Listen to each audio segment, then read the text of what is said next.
John is a CFP, a principal at Cornerstone Wealth Advisors, where he's a fee-only financial planner and manages wealth. He serves as a retirement columnist for the Journal of Financial Planning and a Wall Street Journal expert panelist on retirement. He's an award-winning thought leader and researcher on sustainable withdrawal policies, retirement income planning, and the application of behavioral finance principles in working with clients. And he's even created the profession's first multi-year residency in financial planning. Christine Benz probably needs no introduction to you. Our fearless leader. She is the chairman of the board of the Bogle Center. She also has a new book out, if you haven't seen it, How to Retire. I can't tell you to go buy it, since this is Bogleheads and we're not supposed to have, those sorts of conflicts of interest. But I can tell you to go talk to your librarian and talk them into buying it, and then you can borrow it from the library. But as you know, Christine Benz is the director of personal finance and retirement planning at Morningstar, and of course, the author of this great new book, and our chair and our fearless leader. Let's give a big round of applause to both of them. Okay, awesome.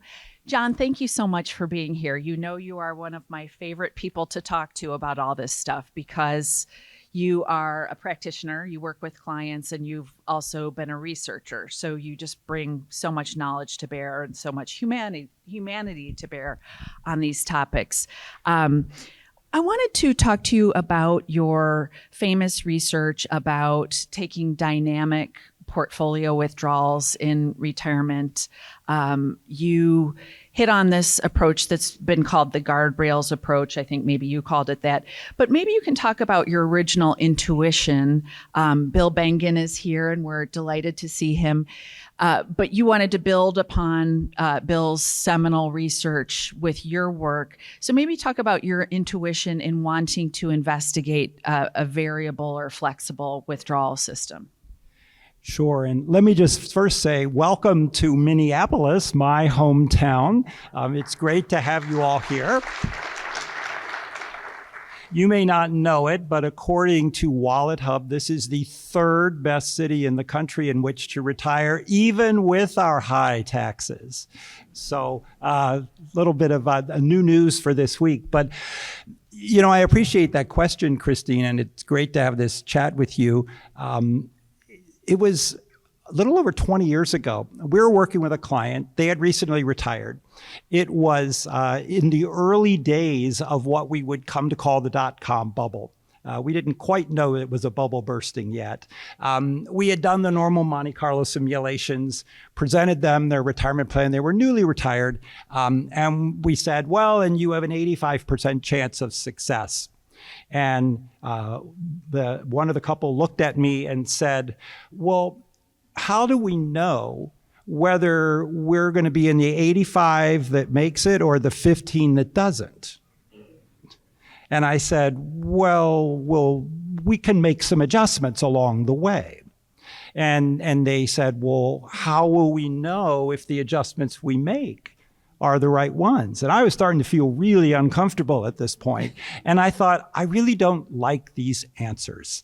And so, Bill, it was 30 years ago this year that Bill's initial work came out. I mean, that's a really big deal. And to have asked the question 30 years ago that is still the right question is huge. And to set that platform that everything comes upon. And one of the things that struck me in thinking about this was, by the time people are retired, they've gone through a lot of changes in their financial lives. In a nutshell, they've learned how to be flexible.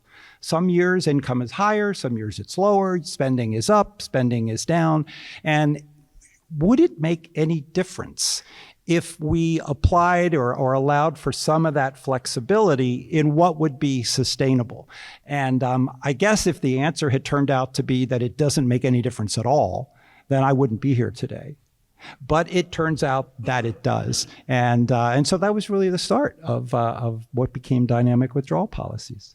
That's super helpful. And I also wanted to mention that we will be taking your questions. So you'll see some, I should have cards on your table. But if you have some paper, write out your question. We'll have someone walking around who can pick up your question, and we'll be going through them. We'll leave about 15 minutes for questions. And that pertains to this whole afternoon today. We'll be handling questions in that same way. So John, in my book, which you are interviewed in, we talk about this whole dynamic system. And you used a metaphor that I thought was such a beautiful way of illustrating what is going on with dynamic withdrawals in retirement. And you compared it to a road trip, that setting out on retirement is kind of like a road trip. Can you talk about that here? Sure. Because this is very conceptual stuff. And so, finding a way that kind of relates it, like you said, metaphorically, can sometimes be helpful. And so what struck me was, if you think about a road trip where the car is like everything in your life, it's your financial well-being, it's your health, it's your relationships, your family, it's your bucket list. The fuel, if you will, is it's what your portfolio and your resources are able to do. You might think of it as your allocation, for instance. And then the speed that you go is the rate of withdrawal that comes out. And so the idea is that when you're on this road trip, hopefully it's nice, wonderful sunny days like we have today. But we all know that sometimes we're going to get weather. It might rain, the road could get icy, you might have a hard time with visibility. You could actually be in danger at some point and not even know it. So when you're in that situation where you need to tap the brakes, where you want to be aware of your surroundings, sometimes you actually do need there to be a guardrail that will put a little ding in your car, but get you back into a more safe place along the road. And that's really how the term came about. It puts in place things that kind of help you make those real-time adjustments along the way, if they're necessary, based on a withdrawal plan that you're following. You made the point to me that the idea of taking withdrawals down if my portfolio is not performing well, and maybe giving myself a raise in a bigger market environment, is one of the rare sort of things that feels good behaviorally and also is the right thing to do from the portfolio perspective and its sustainability over my retirement time horizon. Talk about that. I think that's so interesting, because it's not the same as a lot of other behavioral sort of mistakes that we might make with our portfolios. Isn't that the truth, where there's an impetus in lots of places to save later, spend now, sell low, buy high, and all of that. And here's a situation where if market conditions are not good, if your portfolio value is going well, that those human instincts, fear really, if you will, cause you to wonder, maybe we should pull back. Maybe we should slow down spending a little bit in a certain area. And hopefully, with whatever withdrawal strategy someone is following, they are able to make good decisions, do what they need to do when they should, but not do more than they need to do in that way before it's necessary. So let's talk about why using a dynamic strategy can help elevate starting portfolio withdrawals, and then really elevate lifetime portfolio withdrawals, which is something that we've seen in our research on the topic at Morningstar. Maybe you could just talk about sort of the mechanics, why that does give you a bigger payout if you're okay with this trade-off of adjusting up and down. Well, sure. I mean, if you with Bill in the room, the original paper there looked at different years you could retire. And, what became known as the 4% rule was because, that was the lowest that it ever was that always succeeded. And so I think we all know that in a course of retirement, if you have normal market conditions, you can take out more money. The reason why a given withdrawal strategy has a withdrawal rate as low as it is because it's kind of taking care of the worst case scenario. And you might not get the worst case scenario. And so along the way, you have, if you get in, what dynamic policies really do is say, let's start as though things are going to be kind of like normal. And if it turns out to be worse than that, you've signed up for the ability to be flexible, where you kind of scale things down along the way. That's just one way to look at things. Obviously, if people don't want those adjustments, It's a little bit, to go back to the car analogy, like saying, well, I'm going to take my road trip and drive, but I'm going to get rid of all the mirrors and the brakes because I'm not allowed to change anything. Every year I get a raise for inflation, come hell or high water, and it doesn't matter if it's raining or icy or whatever, I'm just going to keep going along that way. So I don't know, if I'm going to travel that way, I think I'm going to go a little slower. That's helpful. There's a great post on bogleheads.org that I think that the title is "Explain Guyton Klinger to Me Like I'm 5." And it's such a great discussion because you've said it's not complicated, but I think that, there are some rules there in place if someone is implementing the guardrails approach. So maybe you can walk through a basic example of how this would work, using an illustration of maybe what the starting withdrawal would be with the bands upward and downward. Sure. One of the things that we kind of assume is that people want to pay attention to how things are going. You look at your statement, you look at your rate of return, you look at how much you're taking out. You can calculate what your withdrawal percentage is. And so, even without guardrails, you still have to know all those things so you can apply an inflation factor. And so under the guardrails approach, what we say is, well, that's exactly what you do, unless. And that's where the ranges come in. It's the unless. And so the first thing is that if you have a year with a negative portfolio return, then the next year you just don't give yourself a raise. And then you say, but if it turns out that the raise I would have given myself pushes my withdrawal percentage up by more than 20%, then you have to take your medicine. And then because you started with that higher withdrawal percentage, I think in the recent Morningstar survey study, it was the difference between like about 5.3 and 3.8. So that's a big difference. So you got to back off that a little bit and lower what you're taking out, what you would have gotten with your raise for inflation, by 20%.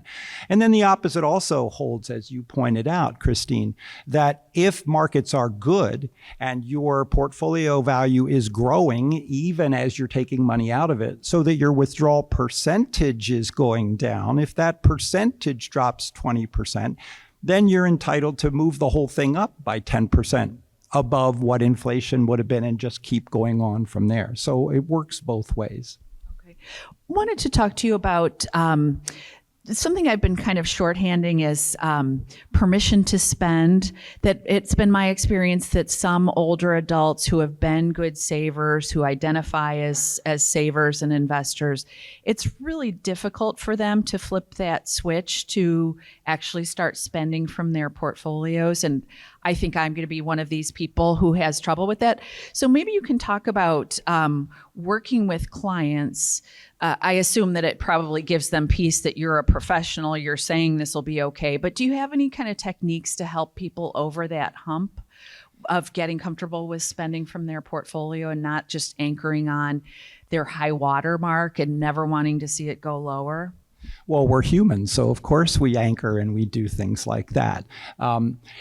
You had shared you were going to ask this question. I was thinking about it. And one of the things we've learned from working with retirees, and I have to say, I think we're a lot better. And frankly, anyone who does what I do, hopefully is also a lot better at what they do because of what their retired clients have taught them, what they've learned by watching them go through this process and through this transition. Because we have a saying that's like, well, when you retire, you've never done it before. You've read about it, you've thought about it, you've planned for it, you've never done it. There is always a leap involved, and maybe just acknowledging that. You're excited about this, you're ready for it, you want to do it, you have these, let's call them irrational trepidations, but people are not spreadsheets. And even though the spreadsheet says you're going to be fine or whatever other measure you're using, just acknowledging and saying there is going to be a leap. And whether there's a professional helping you or you're just, interacting with people, through your the communities that you're in online, chatting, things like that. Just to know that that's there may be the most helpful thing there. And sometimes for people, they're not ready to retire. And that resistance is maybe something they want to pay more attention to until they are. I wanted to ask about this idea. We had a conversation and you said, so something like travel, you don't want to 4% your travel budget. You want a travel pot. And I know that's something that you give your clients, kind of a discretionary pot. Can you talk about how that works and how that sounds like it would kind of sit side by side with my inflexible spending, but maybe just walk us through the logistics of that and why you think that's a good way to operate? Sure. And this was another thing that we learned from watching clients. It literally came out of a client that when they retired, we were concerned that their extra spending over and above what they told us and we knew their normal baseline was going to run them out of money. And we said, we got to have a way to frame this so that they can make informed decisions along the way. So this really starts by understanding what we call your core lifetime spending is. That stuff in your lifestyle that needs to be sustained for as long as you live. And I'm not just talking about Spartan things.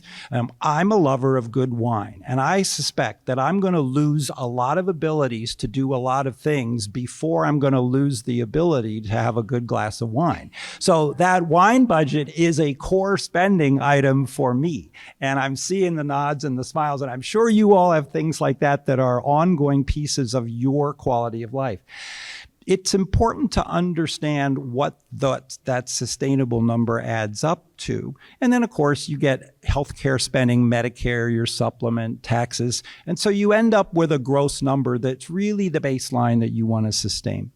And that's going to be funded with Social Security and/or pension, and then withdrawals. And you can literally figure out how much capital you need to go with those other pieces, that you're going to follow the rules that you're going to commit to, and that you'll then say, this is what this month, this part of our assets are there for. Maybe someone saved $3 million, and by the time they do that calculation, that core spending portfolio needs to be $1.7 million.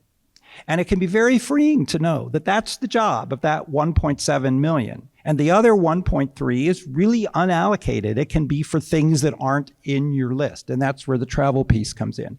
Let's just say that a couple, let's say it's a married couple, and they say, we'd really like, we're 65, we would love to spend $500,000 on travel until we're not able to do this anymore.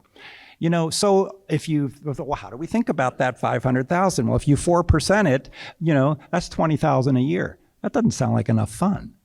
And furthermore, the travel you want to do, given what you envision for your family and places you want to go, it's not going to be $20,000 every year. So there's already tension there.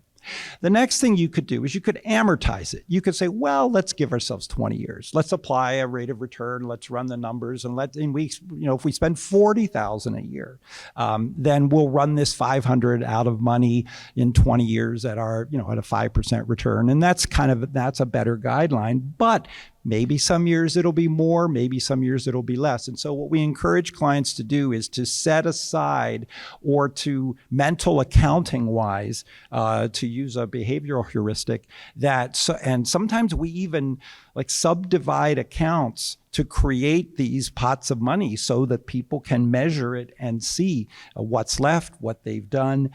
It's just really all about how you organize things so that you can keep track of the progress you're making and the goals that you have for yourself. That's helpful. I wanted to ask about a less happy expense, long-term care expenses. Perhaps you can talk about how you approach that with your clients. I'm guessing your clients, sort of in terms of their level of assets, probably mirror a lot of the folks in the room. So maybe you can talk about how you factor that into the retirement spending plan, maybe setting aside someone who has insurance, but the self-funder, the person who plans to pay out of pocket, how should they deal with it, and how should the money get invested?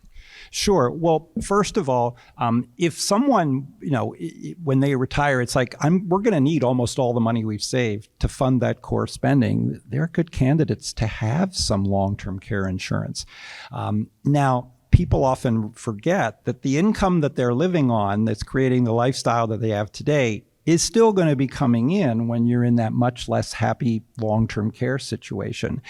And if you're paying out of pocket, you're going to get a lot of medical expenses on your tax returns. So if you're going to self-insure, having it be pre-tax money is a great way to do it, because you pull it out, it goes on your tax return, and pretty much everything you're spending for goes right there on Schedule A in terms of a deduction. We just went through this with my dad, and it worked exactly that way.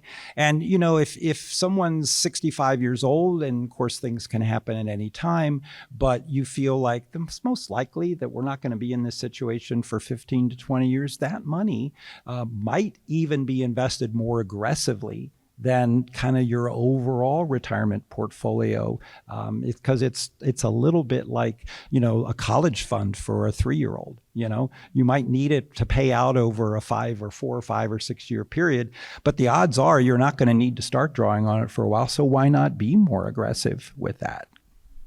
Wanted to switch over to talk about portfolio management, and maybe let's stick with withdrawals, but in terms of the where of those withdrawals, I feel like this has been a really under-discussed aspect of this whole thing. And guardrails actually gets into some rules about if you need cash flows from your portfolio because you're retired, where should you go for them based on market conditions? So maybe talk about how you think about that and how you implement that in clients' plans. Well, the first thing I want to say on this is a really big topic, and as you identify, it's an important one, and you just can't underestimate the importance of good tax planning. The RMDs that are involved, we have recently new rules under the Secure Act, and so first of all, having an understanding of how our tax bracket structure works at the federal level makes a big difference. You know, we have 7 income tax brackets, but some of them are very close to each other, like 22 and then 24. And then you get big jumps. There are 2 big jumps in that. So, you know, as you look at your family situation and you think about those marginal tax rates, you think about IRMA, and since this is a 501 series, I'm not going to define what IRMA is. And you end up with those additional Medicare premiums, and it's effectively a tax. It's really important to think about, you know, where are you going to get the money you need from a tax standpoint, knowing that you've got several different scenarios that are going to affect what that tax rate is. If it's a married couple, you know, there are the years when you're filing jointly. Then more likely than not, there's going to be a period of time where one is a surviving spouse and files as an individual taxpayer. Well, you get to those higher rates, as you know, twice as fast. And so you can very quickly increase the tax rate on some of those RMDs. And now, of course, your kids. If you don't have more than 1 or 2 children or 1 or 2 recipients, there could be a lot of money that they have to take out over 10 years and at a time where they already have a fair amount of taxable income. So that's one big aspect of the where do you take it from. You know, the other aspect of it is that if you think about a portfolio that has diversification in it, you know, I don't care whether it's 50, 60, 70, maybe as high as 80% equities, you've probably got an overall yield from interest and dividends that's about 1.5%, maybe as high as 2% if interest rates go higher, and just depending on that allocation and how much is in bonds.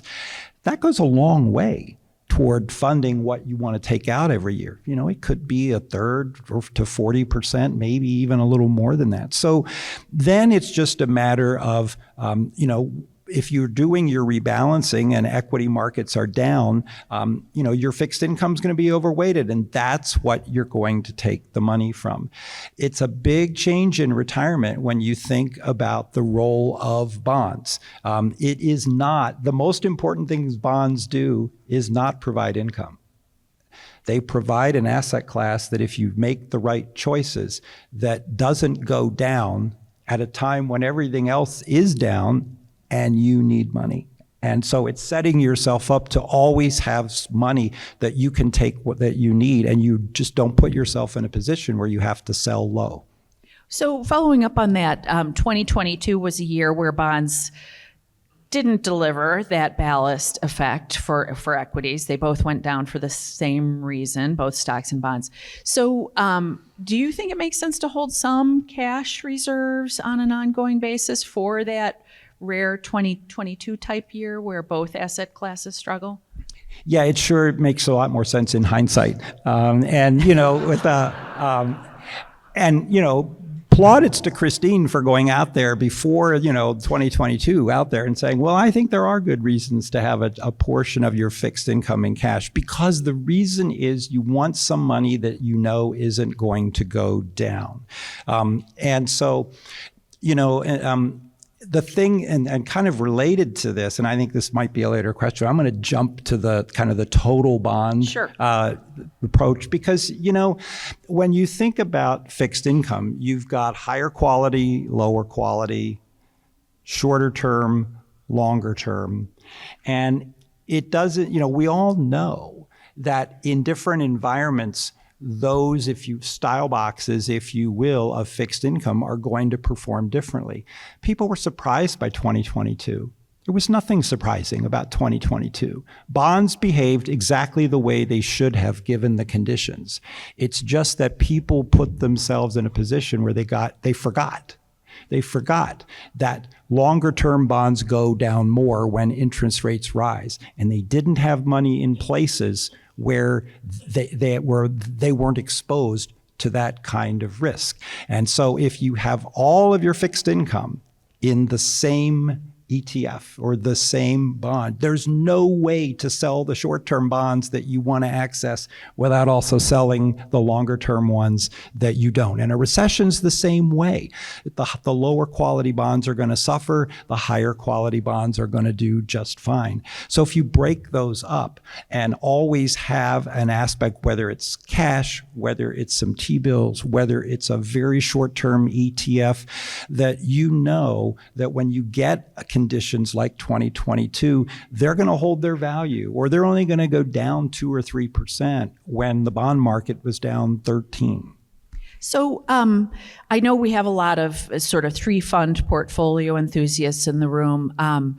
It sounds like in my accumulation phase, I'm probably fine with that three-fund portfolio. But then when retirement hits, I want a little more nuance in my bond portfolio to be able to maybe say, I just want to pull from my short-term bonds in 2022. Well, anything you have in your portfolio should be there for a good reason. And it should be a reason of something you want to achieve or to be useful when there's a circumstance you want to avoid. And if you think of a scenario where what you've got is going to put you in a position, and the same with a total market index fund for equities also, where you're forced to sell some of everything, including stuff you really don't want to. That's a pretty good sign that maybe you want to break things up just a little bit, because it can help you avoid a problem you'd rather avoid. How about inflation protection? How do you think about adding inflation protection to your client portfolios? And is that something that people need in the accumulation years, or is it mainly when you're in decumulation where you need to be most on guard with that? Can you talk about that? Well, a great way is, first of all, keep your expenses down. Vanguard did a study where they surveyed financial advisors, and they wanted to know how many people had portfolios where the internal expenses were less than 20 basis points. And I think the answer was 2%. So we were happy to be in the minority with the way we do things, and that helps a lot. And the stuff that has worked over time continues to work. Even with 2022.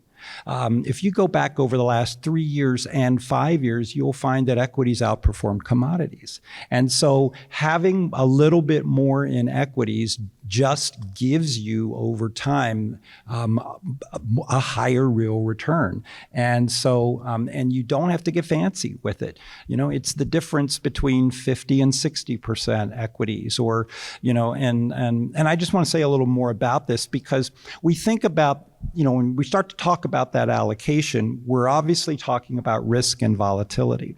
And along the way, we think about these terms vertically. How high is the market? How low will it go? Where is the bottom? All of those are vertical terms.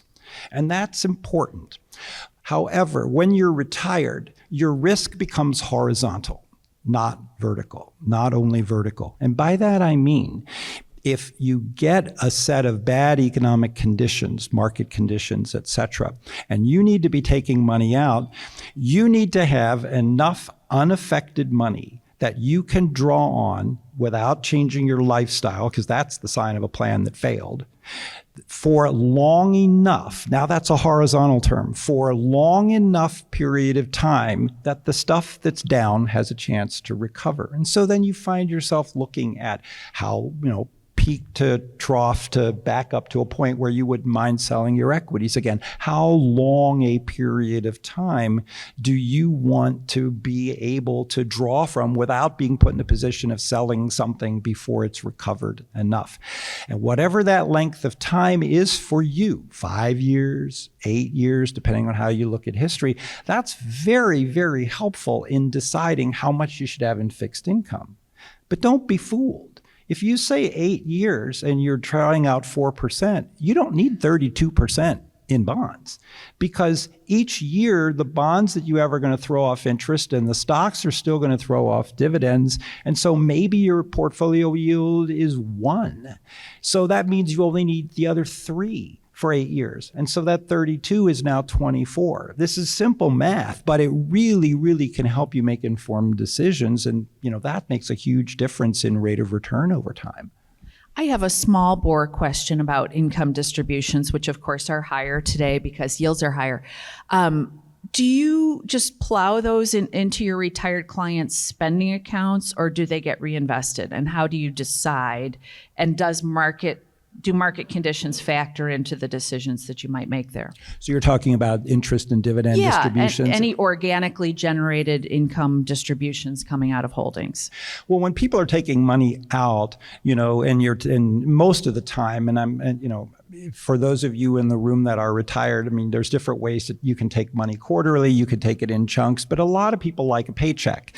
And, the Social Security comes in monthly and they like some level of regular portfolio distribution regularly. So the portfolio's got to generate money every month anyway. And so when you get those, monthly interest distributions on the fixed income, or you get the quarterly equity dividends, we do those in cash, not any capital gain distributions, because we want those to get reinvested, and then we'll sell what's needed along the way at kind of as a rebalancing. It's a great way to rebalance. Okay, so I know that we have been putting note cards on the tables, and we will be collecting questions. So if you have questions that you would like John to tackle, people will be coming around to pick them up.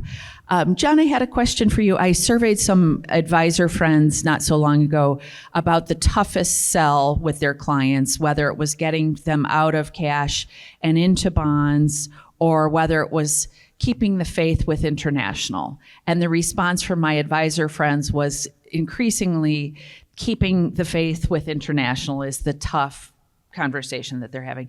Can you talk about that and how you allocate your clients' portfolios, U.S. versus non-U.S., and whether you do think that non-U.S. stocks represent potentially a better value today than the U.S. market? Well, of course they represent a better value, but that doesn't mean they're going to get higher returns, right? People who have bought that argument have been waiting for 10 years. And, this year may turn out to be a year where, at least this most recent quarter, I don't argue with people about it. I literally say, over the next 10 years, I can't tell you. I can't give you a reasoned opinion or a case that one's going to do better than the other. I can't even tell you that having an international allocation is going to make your portfolio less volatile. I will tell you that if you index the world, you've got 36% or 38% in international equity. So anything less than that is an active allocation decision. And maybe you want to do it for that reason. We have some clients that it's like, well, that's fine. In 10 years, we'll find out who was right. But why don't we, if international represents 32%, maybe you want to cut that in half and do 16. We've been pretty U.S. focused just in our model portfolios, and the international range has ranged between typically 25 and 30%. But it's a tough call. And the valuation piece, a lot of people have been buying value stocks for a long time and waiting for it to pan out, and maybe in somebody else's lifetime they will. We just don't know. Does the non-U.S. allocation change for your clients based on their life stage? Do younger clients get more fully globally diversified portfolios, and then maybe you back off as someone approaches retirement? Well, yes and no. The view that we take in is that you kind of have an ideal equity allocation based on whatever your view of the world is. Maybe it's just the way the world indexes. And so if a client has, they're young and they're going to have 100% of their money in equities, they're going to get that split. And if someone is retired and in terms of what their needs are and speaking with them, they're only going to have 40% in equities, they're going to have that same ratio. We look at that as this is our best advice. And so the age piece doesn't really have a large factor involved in that the way we look at it. Okay. There's been a lot of hubbub about these sort of custom baskets of individual stocks versus just holding, say, a total market index fund, and the idea is that you can do active tax loss harvesting with the individual stocks. Can you talk about that? There have been a lot of claims about the potential benefits that that sort of active tax loss selling could yield. Can you talk about how you think about that? Well, I want to ask you all, how many of you think that John Bogle would be rolling over in his grave over that idea? The one thing that we do know is it adds cost, or it adds a lot of time and complexity in terms of doing that. That's about as far away from a total market fund as you can get. We try to do things with, in any area of advice based on some level of evidence or research. And I keep getting taken back to the work in the 90s by Fama and French that looked at determinants of equity results. And what the two key factors that they found, in terms of your return, the first factor was how much do you have in equities. The second factor was, do you have large or small cap? And the third one is, do you have value style or growth style? And they found those were the three significant things, and they've pretty well held up. So if you go and look at the annual returns of, and let's say you use VTV and VUG. Okay, now VTG plus VUG equals VOO.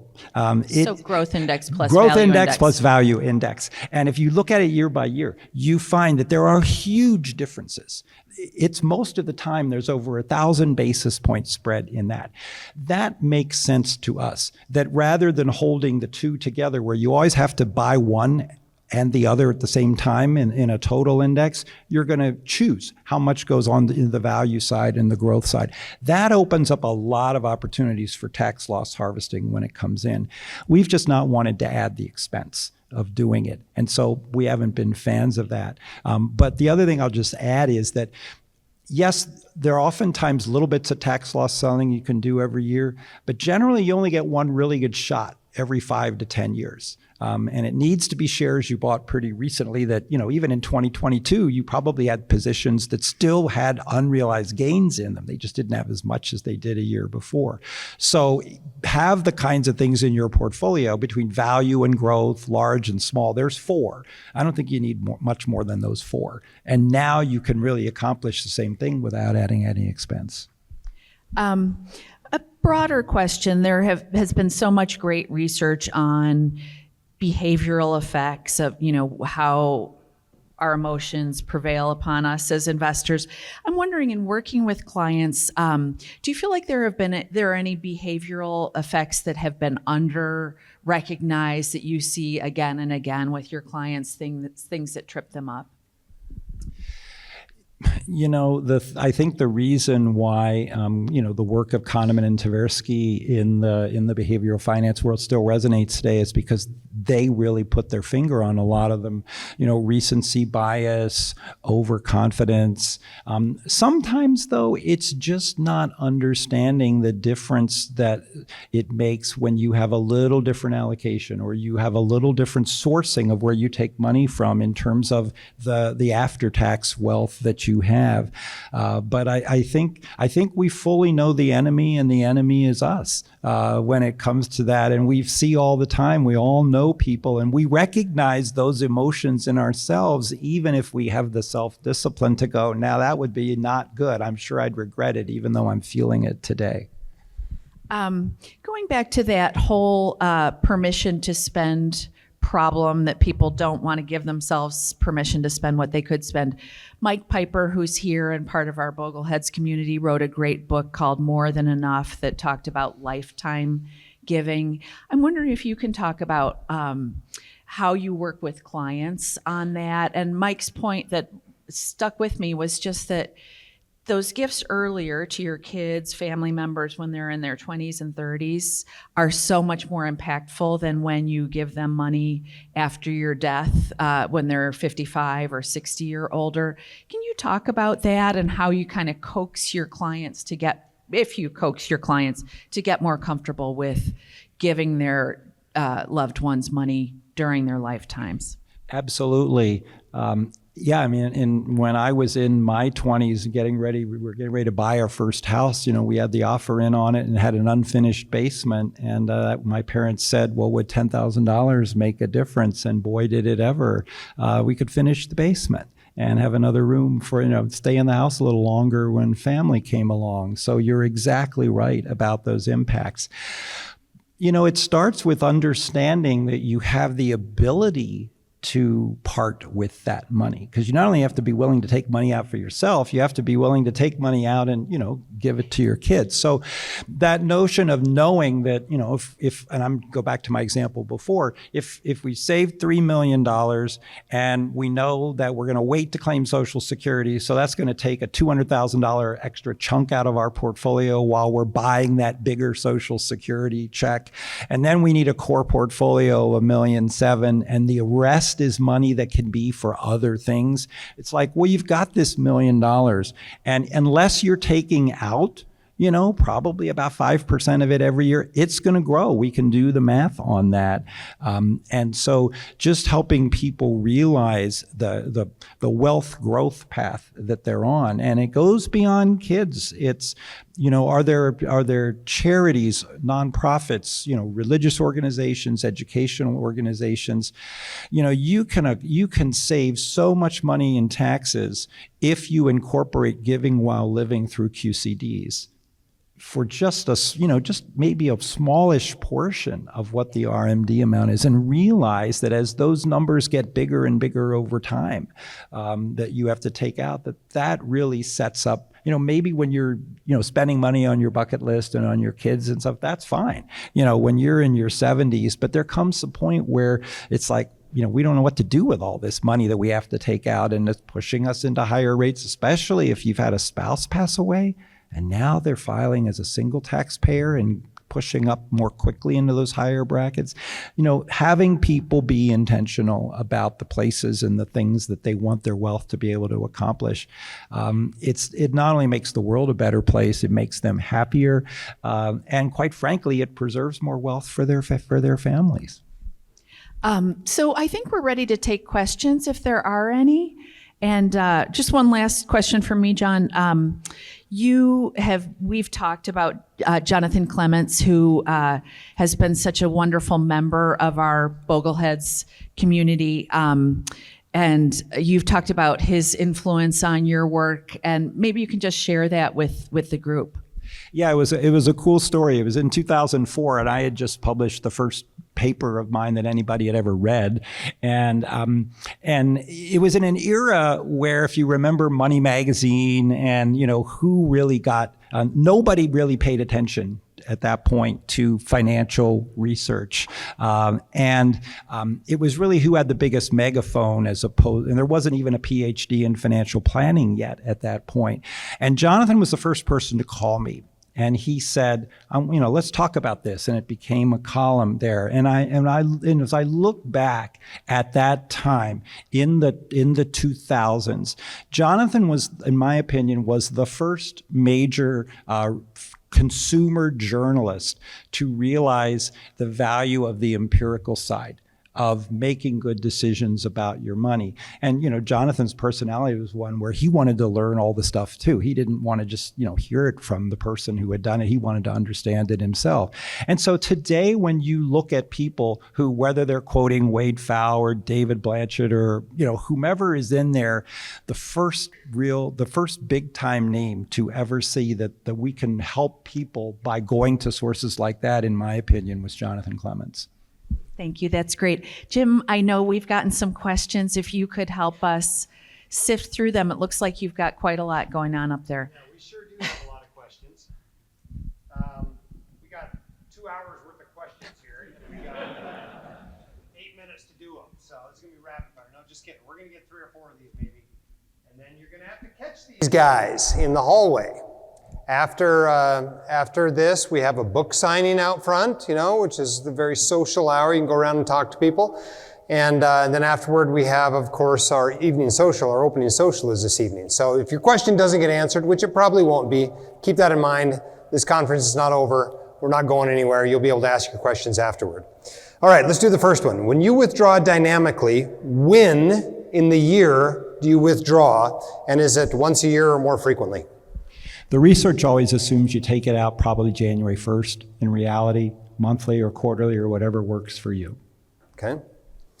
How do you determine the starting withdrawal rate when using the guardrails strategy? How much gross do we need to take out this year divided by whatever amount is in that core portfolio? So if you take Morningstar's most recent research and you say, okay, 5.3%, we're going to use that approach and that's going to be the number. And if I need $53,000, given all the other sources I have, then my core portfolio has got to start at $1 million. And that's 5.3, and then we go from there. Okay. All right, a little controversy with this one. Earlier this year, Michael Kitces published an article in which the authors argued the Guyton Klinger guardrails are too risky for most retirees. In short, how would you respond to that argument? I would need to be reminded about what the risk was. I don't have any more than what was on the question. I'm not sure I read the article. I think it was Derek Tharp maybe saying that you should refer to probability should be the guiding light for determining how much you take out. Yeah, you can take any withdrawal rate you want, and you're either going to make it lower because you want a higher certainty. You're going to, or if you don't want the risk of any, not being able to keep up with inflation, you have to start lower. There's no free lunch. It's just a matter of the preferences that you place. And quite frankly, if you saved enough money, you probably don't need to be worried about whether you're taking out 4 or 5% because, what you need isn't that amount. So, the one thing about some of the software-based running, and you rerun it and you look at the probability, is that when the software has some type of decision rule or guardrails built into it, the software knows in the middle of the scenario to make the adjustment. It just does it. And at the end of your 1,000 scenarios, it comes back and it says, okay, we had 10% of them failed. We tried, we applied the rules, we saved some of them, 10% failed. And if you do a scenario or you're using an engine that doesn't have those built in, and you say you can only have 10% that fail. So the 10% that fail are the 10% that we're going to include the ones that were going to fail anyway, and the ones that you could have saved but didn't, because your software didn't know to make an adjustment. And if you only get 10% failures, and now you've got 2 categories as opposed to 1, you've got to start with a lower withdrawal percentage. So the great thing is, I think we're really talking about very small differences. And I just want to, here we are on the 30th anniversary of Bill's work. And it's like, we have come so far, and people have so much more confidence in whatever withdrawal method they're using. Before Bill, you had people like Peter Lynch at Fidelity saying, well, 10% a year ought to work. And because it was Peter Lynch, people thought it must be right, because he ran Fidelity Magellan. And so, it's really a much better time to be looking at this from a retiree standpoint. Isn't that the truth? Now we're arguing about 0.03 differences, whereas people were taking out 8 and 10%. Your portfolio average is 8%, you can take out 8%. All right, here's one not so related, I think, to guidelines, but when does diversification become simply dilution? Well, as I said earlier, anything in your portfolio that gives you diversification needs to be there for a reason. And it's probably because you want some less correlation going on, or at least you want certain things that are separate so you can choose to take money out of here and not there. And so, as long as it's helping you accomplish one of those things, it's probably not delusion. But there's a heck of a lot of stuff out there where you look at, the diversifier that's being talked about, and it's just somebody has something to sell. And they haven't stood the test of time. Speaking of things to sell, somebody wants us to do a poll, so we're going to do a quick poll. Can you poll the audience how many have more than 20% international in their portfolio? I'm assuming 20% stock, total portfolio. More than 20%. Raise your hand.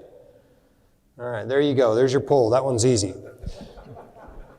Now we're going to talk about private equity. The private wealth, private equity investment advising industry has grown enormously in recent years. What's your opinion of its place in a retiree's portfolio? Well, if it's different if it's liquid and where the costs are.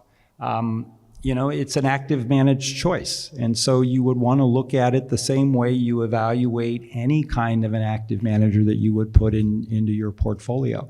It's small cap before it becomes small cap, if you will. And so it ought to work, and in some places it does. So, if you can find a way to do it in the products, there's an old saying that the most expensive wrapping paper in the world comes for financial products.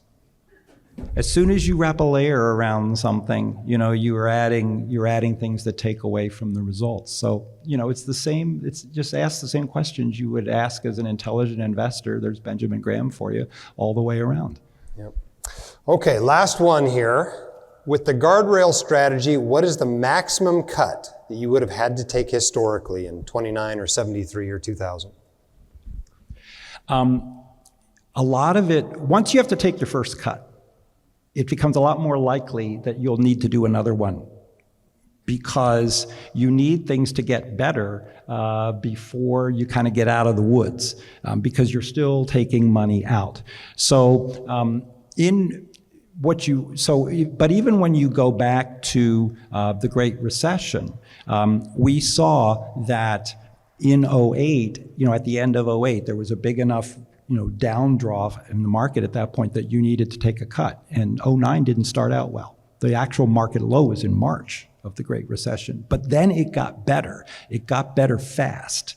And you had double digit, I think the market was still up 30% for the year, even after being down 20%, through the first quarter. So there didn't turn out to be another cut.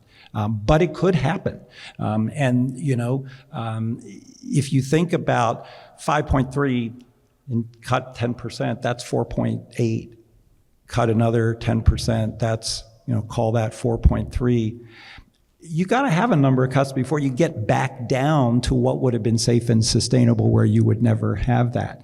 But yeah, you got to be prepared to take your medicine, and sometimes you have to have another round. Yeah. Thank you so much. Let's give a round of applause to Christine and Jonathan.